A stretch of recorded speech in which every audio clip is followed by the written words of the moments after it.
ni kepada mana-mana orang nak pergi ziarah rumah orang, dia kena jaga 3 waktu privacy. Tak boleh pergi rumah orang masa ini. Dalam Quran Allah Ta'ala gariskan, salasa marrat min qabli salatil fajr wa hina tad'una thiyabakum minaz zahira wa min ba'di salatil isya salasu awratil lakum laisa alaikum wala alaihim junahun ba'dahunna. Minta izinlah kepada mereka dalam masa 3 masa, dalam 3 keadaan. Mana nak pergi rumah orang, 3 waktu kena minta izin. Pertama, sebelum sembahyang subuh.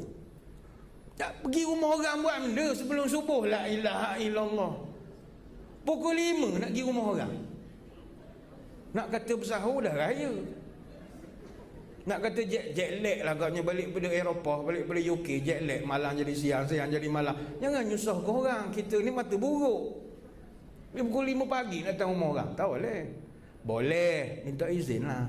Kau nak pergi rumah esok boleh? Pukul 4.45 pagi. Gila dah member aku ni.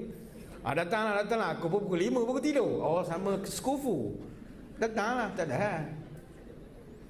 Yang kedua, ketika kamu wahina tad'una thiyabakum minaz zahirah, ketika tuan rumah buka pakaiannya kerana panas waktu tengah hari. Mana tengah hari, matahari terpacak, jangan pergi rumah orang. Kita time 12.30 tu lah suka nak pergi rumah orangnya. Bila sampai-sampai kebetulan keluarga tu tengah makan nasi, memang orang lunch pukul 12.30, pukul 1 ni. Tengok, langkah kanan. Memang langkah kanan. Datang tengok orang makan langkah kanan.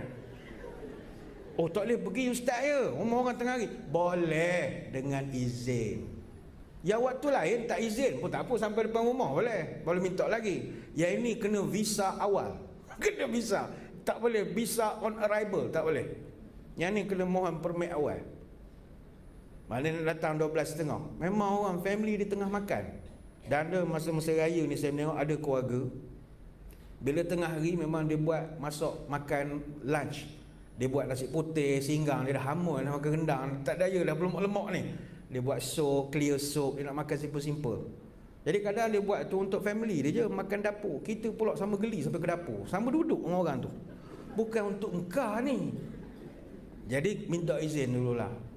Mungkin untuk makanan tetamu, nasi biryani, nasi benda tu hujan panas ke apa, lepas zuhur kan ada makanan. Yang penting minta izin lah. Yang ketiga yang Allah Ta'ala sebut, wa mim ba'di salatil isya, lepas sembahyang isyak pun kena minta izin. Kalau ikut peraturan, tapi kita lepas isyak lah lega sikit, sembahyang dah selesai. Patutnya kalau ikut SOP kena call, boleh kalau datang rumah lepas isyak kan, minta izin. Tapi kebiasaannya kita memang buat open house. Jadi kalau open house itu memang siapa-siapa pun diraikan.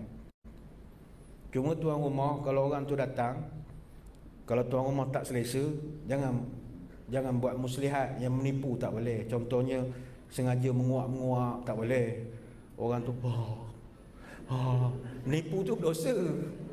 Kalau tak suka buat tak tahu, yalah buat macam mana. Sebab tetamu ni dia datang bawa berkat, dia datang bawa rahmat. Itu kena ingat. Satu tetamu bawa 1000 berkat.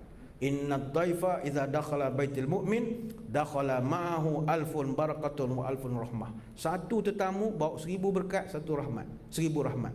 Bayangkan anaknya ada 6, datang kereta Alphard ke datang rumah kita, satu orang 1000, umpama itulah kita dapat rahmat. Jadi biarlah dia masuk.